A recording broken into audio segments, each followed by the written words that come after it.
Começa agora na Itatiaia o Palavra Aberta. Enquanto líderes globais discutem as questões climáticas na COP30 em Belém, no Pará, mais 2 estados brasileiros foram afetados por problemas climáticos.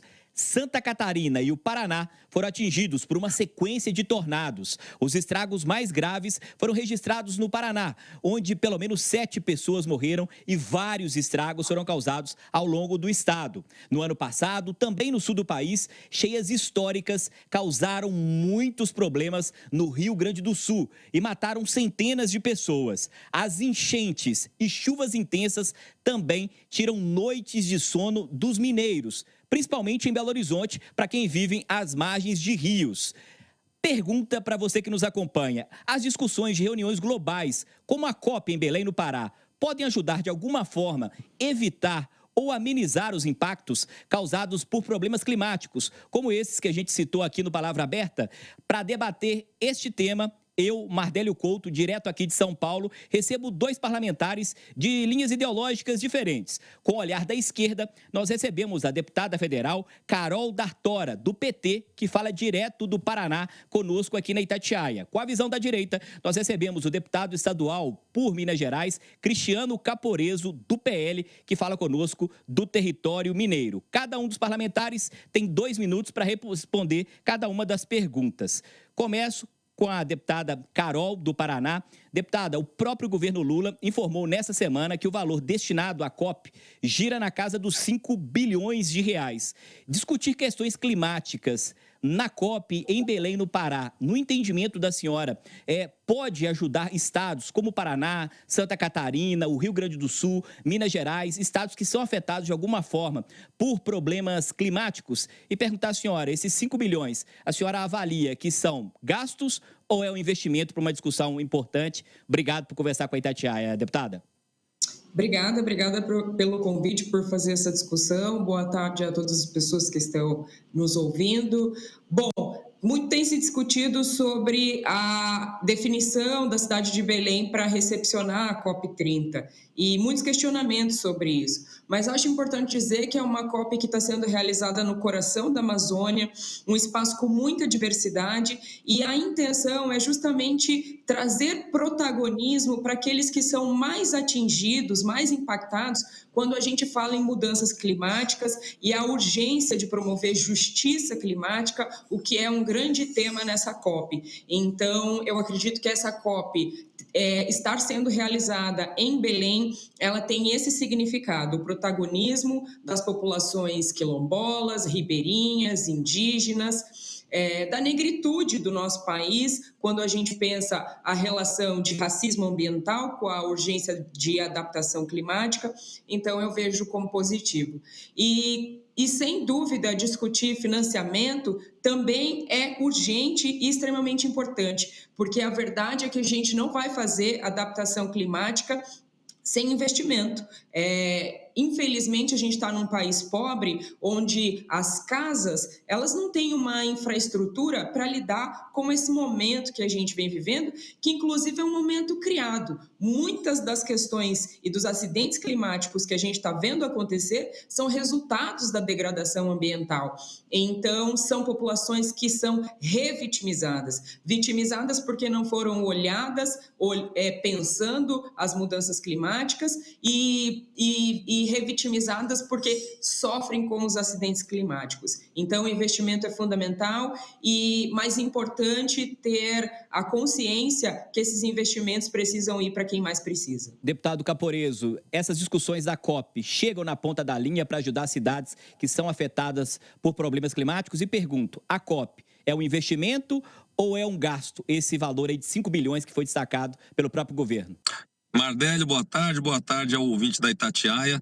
Eu quero deixar bem claro aqui que a COP hoje debate mudanças climáticas, correto?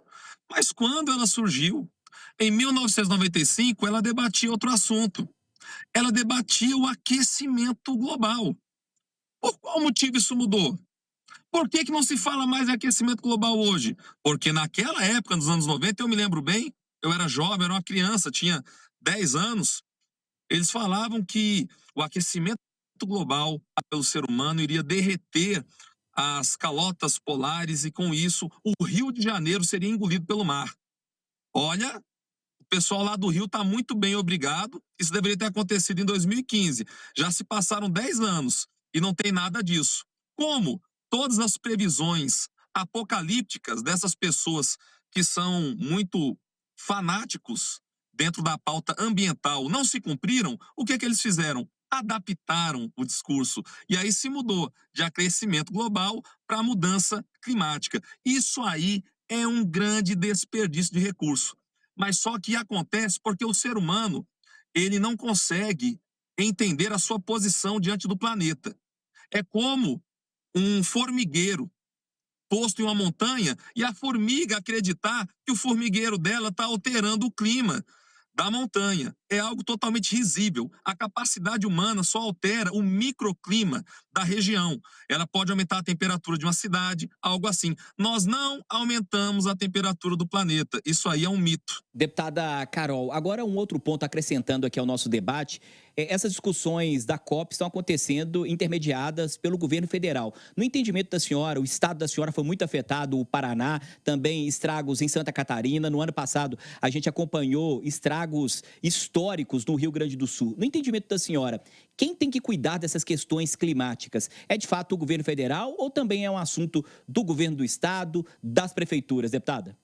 Sem dúvida é um assunto do governo do estado, das prefeituras e do governo federal. É responsabilidade também do governo federal cuidar dos estados, das cidades e lembrar que a vida acontece nas cidades. O cotidiano das pessoas é nas cidades. O acidente climático que destruiu quase 90% da área urbana, mais de 90% da área urbana da cidade de Rio Bonito do Iguaçu, aconteceu num território e afetou a vida de pessoas reais. Então, esse é um tema das pessoas, portanto, um tema de todas as instâncias.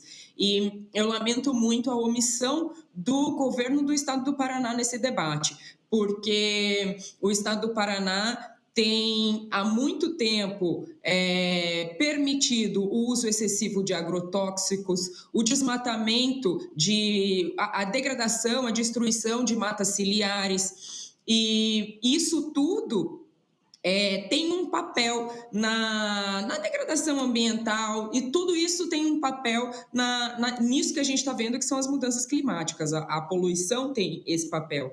E quando a gente olha para Rio Bonito do Iguaçu, é uma cidade que já tinha uma previsão de que pudesse ser afetada por um tornado. E não havia plano de prevenção, não houve um aviso para as pessoas de que isso poderia acontecer, não houve alerta. Esse alerta poderia ter sido feito nas escolas, poderia ter sido feito protocolos de evacuação.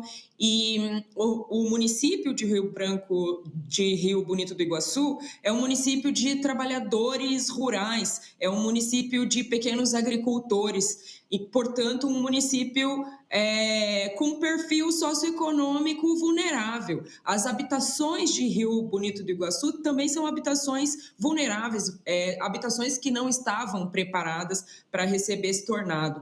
Portanto, eu vejo essa omissão do governo do estado do Paraná em fazer um debate justo, um debate que olhe para as mudanças climáticas, mas que também proteja a vida das pessoas. E num segundo momento, após o acidente, essa proteção também não está acontecendo.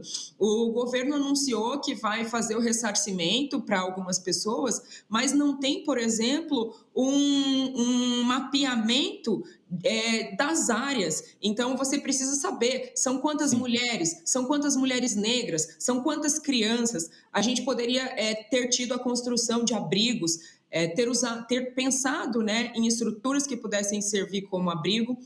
E tudo isso precisa de um olhar muito rigoroso, porque sem dados de uma população, a gente não constrói soluções. Então, essa invisibilidade, essa negligência e essa omissão revitimizou essa população, porque esse tornado já era previsto, Poderia ter havido protocolos de prevenção, esses protocolos de prevenção não aconteceram. Então, é justo que o governo federal esteja fazendo esse debate, mas esse debate precisa ser incorporado pelos governos estaduais e municipais. Precisa ter planos municipais de adequação climática, de prevenção, de risco, e isso só vai acontecer com uma visão responsável e com uma visão que integre toda a diversidade que precisa ser integrada quando a gente pensa em construir política pública de prevenção de acidentes e de risco. Ok, a deputada passou um pouquinho aqui para concluir o tempo. Vou conceder mais um minuto aí para o deputado Caporeso. Caporeso, no entendimento do senhor, que também circula por Minas Gerais, nós temos 853 municípios no nosso estado. Essa questão, problemas como enchentes, problemas climáticos que afetam Minas, a seca também é um problema em alguns pontos de Minas Gerais, inclusive em regiões que o senhor conhece bem. Isso também é responsabilidade do estado, das prefeituras ou é do governo federal, deputado? Olha, primeiramente quero reafirmar que o ser humano ele não tem a capacidade, ele não tem o poder de mudar as consequências de aquecimento e resfriamento planetários.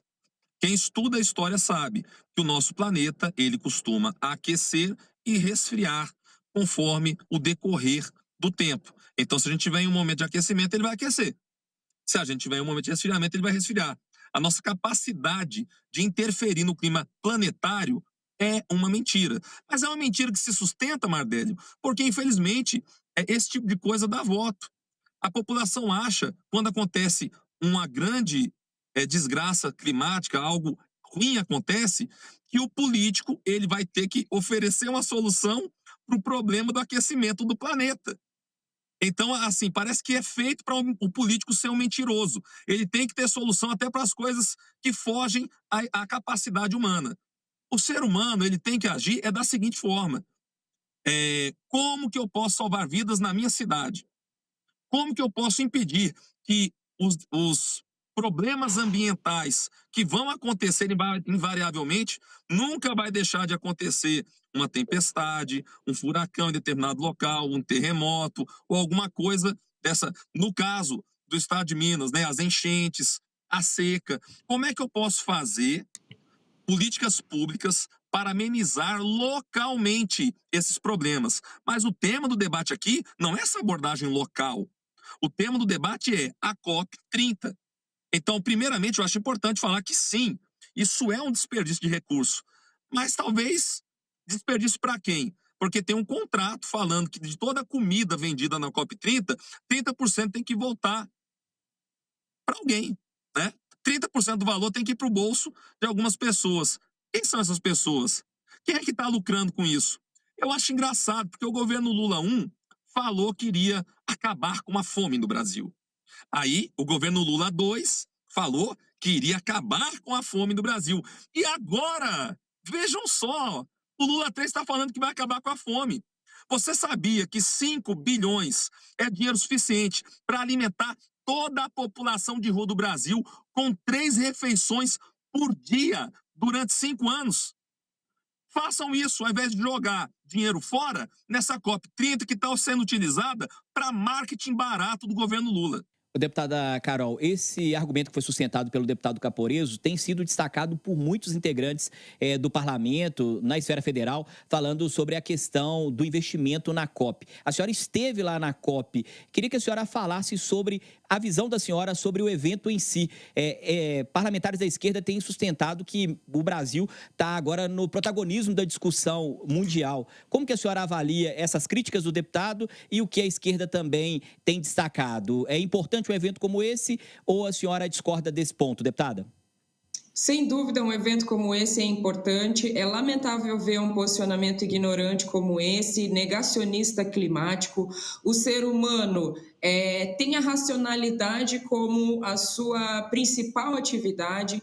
Então, o ser humano tem criado soluções para as questões do meio ambiente há muito tempo. A gente tem tecnologias, a gente produz tecnologias. Então, esse é o fazer humano.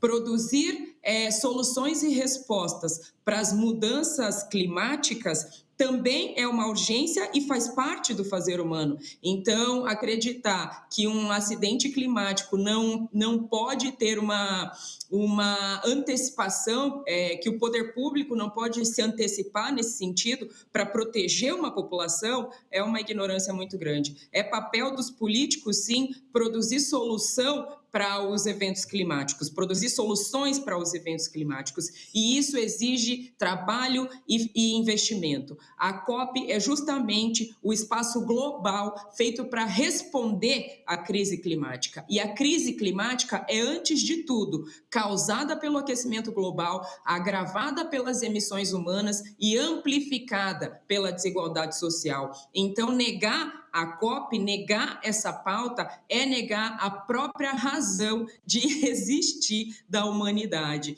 e de existir, a razão da conferência existir, porque a conferência existe para fazer esses debates. Então, maravilhoso que essa conferência esteja sendo feita no coração da Amazônia, dentro do nosso país, que está sofrendo, sim, com as mudanças climáticas. A gente já viu o que aconteceu no Rio Grande do Sul, aqui no meu estado, e quero aproveitar para me solidarizar com todas as pessoas que estão sofrendo nesse momento no município de Rio Branco do Iguaçu, de Rio Bonito do Iguaçu.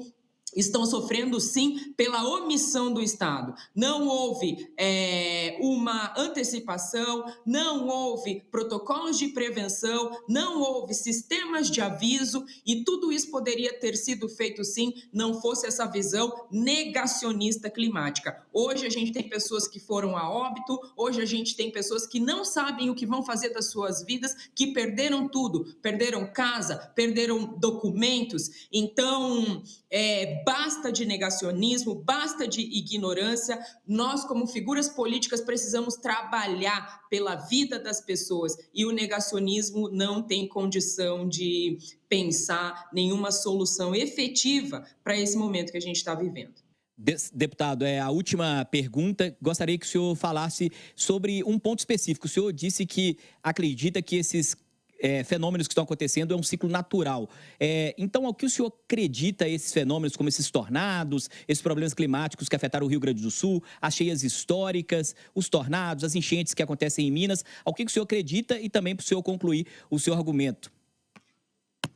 É uma alteração natural que acontece dentro do clima do planeta, como sempre aconteceu ao decorrer da história.